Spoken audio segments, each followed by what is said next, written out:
Hello and welcome to the Fit and Free podcast. This is a podcast for women who want it all, to feel strong and confident in their bodies, as well as enjoying a sneaky mug on a Friday night. I'm an exercise physiologist and sports nutritionist, here to teach you how to achieve your body goals without food and your body controlling your life. So let's jump in. Hello guys, and welcome back to another episode of the Fit and Free podcast. I am so excited to be back. Even though I've been uploading weekly episodes, I did a bulk recording before I left for South Africa. So it feels so good to be sitting back here in Bali and recording another episode for you guys. Holy smokes, the travel from, first, let's start with South Africa. Oh my God, if you haven't thought about going to South Africa, haven't even considered it, I would definitely move it up your list because there is so many good things about that country. Honestly, from the food to the nature to everything that you can do, everything you can see, the prices are very well reasonable priced, and the quality that you get from it is like, I would say it's better than Indonesia. So it was such a good experience, from diving with sharks. That is definitely something that I've wanted to do for so long. And the experience of it was absolutely magical. Sharks get such a bad rap, and being with them under the water, it was just such a different experience. They were gentle and they didn't have any interest in us whatsoever, and they just get portrayed as such, these evil animals, but really they're so beautiful. For the time that we spent in South Africa, we traveled around the country just a little bit. We hired a car and we went a place from Hermanus, and then we crossed all the way to the East Coast, and that's where we went on our safari. Oh my God, to see these animals in the wild was a total different experience. Seeing the lions, seeing the giraffes, seeing the zebras, it was such an unreal experience and so much better than seeing them in captivity. It was a game reserve, so the only difference between a game reserve and a national park, it is enclosed in the wild land owned by the game reserve. However, the reserve itself is, the animals are completely wild. They don't feed them, they don't look after them whatsoever, they don't clean up the carcasses or anything. It's a pure wild experience with just kind of a big fence in and around it. So even though there was this big fence, it did still feel like we were seeing these animals in the wild, which was absolutely crazy. And then after we did the safari, we spent some time in Jeffreys Bay, which is a well-known surf spot. Of course, Niels wanted to go there and he caught some waves. And then we drove back to Cape Town. To be honest, Cape Town, it was really beautiful. We stayed right in the middle of the city. So to be honest, I did feel a little bit scared. However, it was completely safe. There's actually a lot of security guards on the street and it's a little bit intimidating. However, after spending 4 days there, I would definitely recommend anyone going there. That's how safe it really is. I definitely wouldn't spend too long in Cape Town. I think 3 days max is enough. But really, if you have time to do the coastline around to, the other side to the East Coast is absolutely beautiful. The drives are stunning. They have really big mountains, really close to the ocean. So it's just absolutely breathtaking views. And they've got so much good produce and they've got so many wineries, and it's such a beautiful place. So if you go to South Africa, it's definitely worth it. Now I'm traveling back to Bali. Oh my God, on the last day being in South Africa, we've definitely picked up a bit of a bug, and my digestive system is not ideal. It is, say, a little bit loose. Sorry, TMI. But however, I am struggling with cramps and definitely going to the toilet a lot more than I'm used to. So I'm definitely getting over the jet lag, and I'm definitely giving myself space and time to recover. But yeah, that was hard. Being back in Bali, it did feel really nice to land back here. It tiny felt a little bit like home. So I don't know what my intuition is trying to tell me. Maybe I will end up in Bali eventually after we finish all this travel for this year.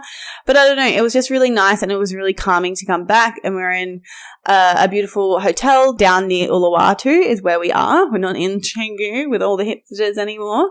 But yeah, down in the south in the Bukit, and so far I'm absolutely loving it. It's definitely less busy than what Canggu is, and it's definitely more relaxed, less busy, and a lot prettier as well in terms of the beaches and the nature. And that brings me to here. That brings me to Friday, the 3rd of February, and I'm sitting here to record this podcast. So that's my life update. And the reason why I gave you that update is because this podcast episode is all about how I was able to, I've trained twice literally in the last 2 weeks. I've pretty much eaten out every single day and I haven't gained weight. And in this podcast episode, I'm going to break down some of the principles that I follow all of the time in order for me to be able to achieve that. Because once upon a time, that wasn't my story. Once upon a time, I was the person who would be all in on these restrictive diet challenges. And then anytime I would go on holiday, I would just, blow it. I would just eat all the food that I didn't allow myself to have. I would indulge and I would eat so much and it would be so indulgent all of the time, because then I was always in that mentality of I'm going to promise myself that I'm going to get back on track when I get back from holidays. And because I had that mentality when I was on holidays, it was always so indulgent. It was always so like, oh, screw it mentality. Like, I'll just figure it out when I get back. But little did I know that was one of the things that was absolutely holding me back in order to sustain my body goals. And as well as through my own experience, I know there are so many people struggling with this.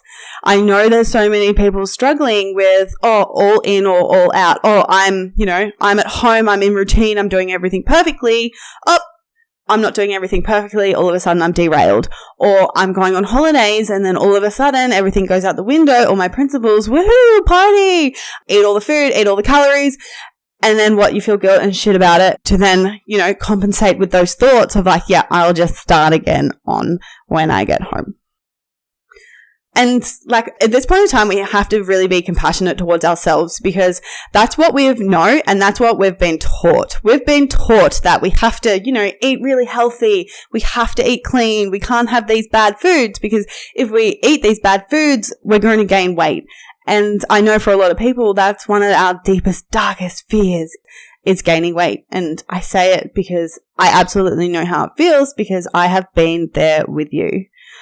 So I'm going to share some principles, like I said, to how I live my life so that I am able to maintain my physique when I travel, when I don't train, and when I eat out every single day. So number one, I know I've already touched on it already, but that comes down to that all or nothing thinking. And it's really, really holding so many people back. Instead of thinking I'm on holidays, I can eat whatever I want, what we have to do is reframe it to every single day is the same. Whether it's a Sunday, a Monday, whether you're on holidays, whether it's Friday night, we always show up in and around food exactly the same. And it's about the mentality shift. It's not so much about physical stuff. It's about what we're saying to ourselves frequently. So I don't have any rules around eating. I used to, I can't eat that. That's bad. I can't eat mayo. That's going to make me gain weight. I can't have Lebanese bread. I can't have cereal. Absolutely not, because it's going to make me gain weight. I can't eat after 6. I have to be really good and, maybe have a cheat day on the weekend, right? Like all of these things are rules, and any sort of mental restriction is holding us back from really being able to be in tune with our body and what we want. So I do not have any rules around eating. If I feel like pasta, I will eat pasta. If I feel like a burger, I'll eat a burger. If I feel like a nourish bowl, I will eat a nourish bowl. Because when you do that, the novelty wears off because these foods are no longer like a novelty. They're no longer special because all of a sudden you can go from eating them only sometimes to whenever you want. It's like when you go on holidays and you give yourself permission to eat all the food and you eat the burgers, you eat it, all the food that you don't allow yourself to have. What's the first thing you feel like when you get home? Something fresh, something light. There's evidence for you that your body is not constantly going to crave these bad foods. And I do that quote unquote because there's no such thing as a bad food. All food is carbs, fats, or proteins made up in different ratios and slightly amounts of different fiber. That's all it is. It's evidence that when you allow yourself to eat them, you don't always want them.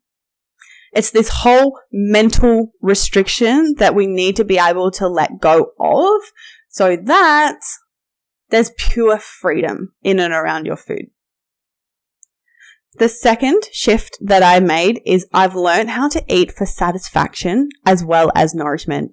And it's so important to learn how to eat for satisfaction as well as nourishment. And the reason being is because how many times have you eaten a meal that didn't maybe have a lot of calories and you like skimped on maybe the fat or maybe the carbohydrate portion? You finish your meal and you are left unsatisfied.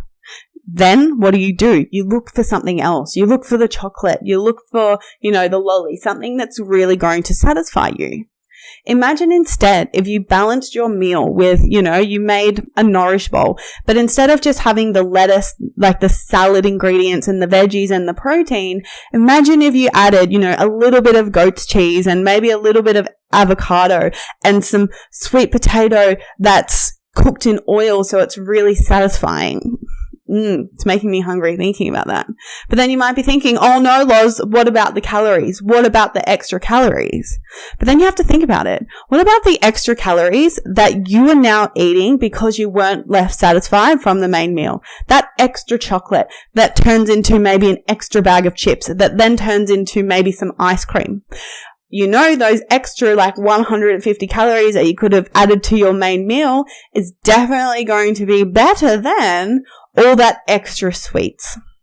So the thing is that we are so afraid of calories and we're so afraid of adding things into our meals because of the calories. Oh, I can't add the sauce because I have to save the calories. I can't add the feta or the oil because of the calories. However, that component of the meal is so important because that is the thing that's going to leave us satisfied. Stop us from eating. Because the thing is, we don't just need the fullness from the physical fullness. We also need the satisfaction. The next thing is that I've learned how to really trust my hunger and fullness cues. And this is something that I struggled with for so long. And one of the biggest mistakes people make is when they're tracking is they're constantly relying on an app to tell them how much they need to eat. For me, going through my healing journey, I remember saying to my first coach, I don't know what it feels like to be hungry. I don't know what it feels like to be full because for so long I was relying on numbers rather than my own body and how I was feeling. I couldn't trust it. How the hell was I meant to trust it when I didn't know even what it felt like? So I had to learn how to eat at maintenance calories and learn what it felt like to be hungry and what it felt like to be full. That was freaking scary. Oh my God, eating all this food. Oh my God, I'm going to get fat. I get it. And it's hard. However, if you can't trust your hunger and fullness cues, then eating when not being able to track, whether that's a social situation, whether that's, going over to your friend's house and they're cooking for you, whether that's going out for a meal with your family, whether that's traveling around the world, right? If you can't tap into your hunger and fullness cues, then you're not going to be able to maintain your results because often what happens is when we've got that disconnect is we will overeat and we will maybe not eat enough one meal, but then the next meal we will then overeat again. So we have this constant yo-yo effect instead of being able to trust ourselves and trust how we're feeling and trusting how hungry we are and how full we are so that we don't have to rely on the app. So how I did this was I took my skills, and I did a really good podcast in and around that. So if you haven't listened to that one, make sure you go back and listen to that. Is how I went from tracking to intuitive eating. And it's all about applying all the knowledge that we've learned from tracking, because tracking can be a really, really helpful tool when used correctly. And I've seen good sides. I've been on the bad side as well. So I definitely have an open opinion and am really compassionate towards people for where they're at with it. However, when we can look at it as like a helpful tool in terms of education, when it's used in the right way, we can apply all the knowledge that we've learned about macros, that we've learned about protein, carbs, and fats, and then apply that to the intuitive eating at maintenance, trusting ourselves in these social situations. And the other thing is I have learned how to have a healthy relationship with numbers. So now instead of, oh my God, I've eaten too much. Oh my God, I've gone over my calories. My reframe is, oh, I've just eaten a little bit more and I've got more energy. And that's a good thing. I've got a healthy relationship with maintenance. And that's the thing. One of the biggest mistakes I see people make is they don't know how to eat at maintenance calories. So it turns into this all-in diet or all out, and consuming over, maybe probably in a surplus, and they're not seeing that sustainable result. If you want to be able to travel, if you want to eat out all the time and, maybe not hit the gym, you need to know, number one, how to eat at maintenance calories. And number two, you need to learn how to tap in and trust yourself and your hunger and fullness cues. The next thing is I know how to balance my plate. And for so long, I was focusing just on calories. I didn't even understand what macros were. I didn't really get it. I was like, yes, just the less I eat, the skinnier I'll be, the smaller I'll be, therefore the happier I'll be. Oh my God. Now I can look at that and reflect. I'm like, oh my God, that is so wrong. However, love little Loz and often want to give her just a big fat hug because it's hard. It's so hard. But I know now how to balance my plate. I know how much protein I need to eat every single day. I know how many carbs I need to eat if I'm in a deficit at maintenance or in a surplus. I know how much fat my body needs to eat. And this is why personalized advice is crucial to be able to maintain these sustainable results, because you get these meal plans from the gym and they're like, yes, 1700 calories. And this is the meal plan that you need to follow. That's not personalized advice because, you don't need 1700 calories every day and are not the same as the person next to you. And it's just grinds my gears, honestly. So how are you ever going to learn what your body particularly needs if you're just going off what 200 people are given? It doesn't really make sense. And I always say this, guys, once you learn, you know. Because at any phase in your journey, you are either going to be eating at maintenance calories, you're going to be eating in a deficit, or you're going to eat in a surplus. Let's keep it simple. Without the fluff, without the bells and whistles, we don't need them. And in order to be able to maintain your results, when you're eating out all the time, you need to know how to balance your plate. So, of course, eating out, you always have to think about protein because often, depending where you're at, like Bali, for example, the protein portions are pretty minimal in comparison to the rest of the food.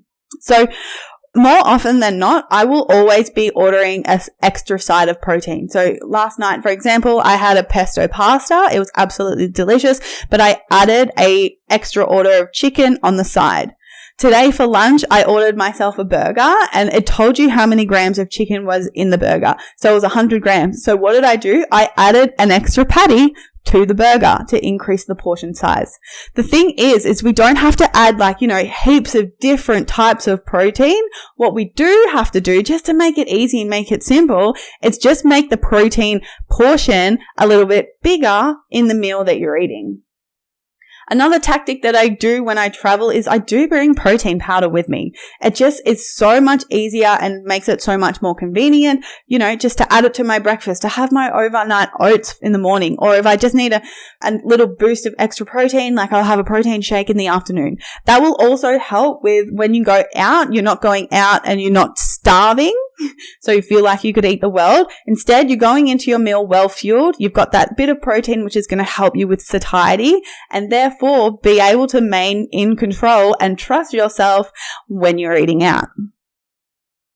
The second last thing that I want to speak to today is that I've spent more than a year outside a calorie deficit. I have spent longer now, like at least 1.5 years out of a calorie deficit and building muscle. This is one of the biggest mistakes that I see females make, is constantly trying to eat in a calorie deficit and constantly trying to make themselves smaller. When their goal is they want to get lean and they want to get toned. However, they haven't taken any time to build any muscle. The thing is, if you want to be toned, if you want to be lean and toned, you need to build muscle. And you can build muscle in a calorie deficit, but it's hard. Especially if you're doing a lot of cardio, it's really hard. However, if you want to get that physique, then you need to spend time, aka more than 6 months, out of a calorie deficit and building muscle. Because the thing is, and this is I wish someone told me this 5 years ago, is once you take the time to build the muscle, it stays there. Like, it's pretty easy to retain your muscle. However, if you've never built it in the first place, that's why you have those body fluctuations when you go on holidays. That's when, I don't like to use the word, but quote unquote skinny fat comes in. It's because you've never taken the time to build the muscle. So when you go on holidays and when you go all in or all out, you never have that strong shape to your body because you don't have any muscle. So instead of having weight loss goals, and I say this all the time, women, you don't need to lose weight. You don't need to lose fat. What you need to do is build some lean muscle so that when you do then go into a calorie deficit, you've got that lean and toned look because you've got muscle sitting there. And that is literally one of the biggest reasons why I can maintain my physique as I go away. It's because I've got that muscle there to show. And then the last thing why my body didn't change is because, well, this is not really a contributing factor, but it's something that I think I really need to talk about, is that I have built enough self-trust and enough of a habit that this health and nutrition and exercise thing is not really something I think about anymore. It's just something that I do. It is who I am. It is in my identity. It is a habit that's so well built in with me that I don't even really need to think about it. Like, I fuel my body because that's who I am and it's what I do. I go and strength train because it's who I am. It's what I do. And of course, there's so much more to me and I love all aspects of myself. However, what I'm saying is that the biggest thing that really is holding a lot of people back from reaching their goals, being able to live their best life and to, chase their dreams or whatever it may be, like actually have a really fulfilling life, is they don't believe that they can do it. They're not adopting the mentality of being that version of themselves. And I talk about this all the time inside the Fit and Free Academy, is we have to embody the version of us who we want to become. We want to be healthy. We want to, be strong and be toned and just feel really good and have a really, a beautiful morning routine and like clarity and energy and just feel like not triggered and just feel stable. Then we have to embody the energy of that. And we have to believe that we can do it. And if we're constantly in this negative self-belief pattern of I can't do this, I don't want to go to the gym, I'm too scared, or I'm not going to eat carbohydrates because it's going to make me gain fat, how is that healthy? How is that embodying this healthy version of you that you say that you are? How is avoiding those social situations healthy? How is skipping out on, a meal because you've eaten too much healthy? So the thing is, guys, that you guys need to understand that you need to embody these principles. You need to learn how to work on all these things in order to be successful in a sustainable way. And these are some of the few. I've got way more things that I teach you guys inside the Fit and Free Academy. Until you know how to fuel your body correctly, until you don't have any of these rules, until you let go of that all or nothing mentality until you are, you have this healthy relationship with food and you don't feel like you have to track everything because you can trust yourself, is truly when you're going to feel free and fit. It's when you're going to feel so good about yourself and there's going to be so much clarity in your head so that you can freaking focus on things that actually matter. Like myself, for example. Oh my God, I wouldn't be here living in Bali, running my own online business if I was still thinking about food all the time, my body and how I was going to change it. So guys, literally, the Fit and Free Academy is where I break all of this down for you. Personalized advice. I teach you how to get in touch back with your body. I teach you how to trust yourself. I teach you how to navigate social situations. I teach you how to fuel your body correctly. I teach you how to train so you actually see results in the gym. And so much more than that. Applications are now open for the next intake, which will be starting at the start of next month. The link to apply will be down in the show notes. And guys, honestly, if you need to see testimonials, there are so many in on my highlights on my Instagram. It has changed so many people's lives, and I don't use that lightly. I'm like, oh yeah, change people's lives. No, this actually has. So I am obsessed with this program. The girls who have been through it are obsessed with this program. So you guys need to get inside the academy. Come join us. Come join the vibe and the community. Anyway, I hope this was really helpful and I hope that you've taken so much away from it. I would love if you could quickly write me a review on the Apple Podcast if you enjoyed the episode. Also, please share this on your Instagram story if you loved it, if you got something away from it, if someone else needs to hear it, someone else who is struggling with food and their bodies.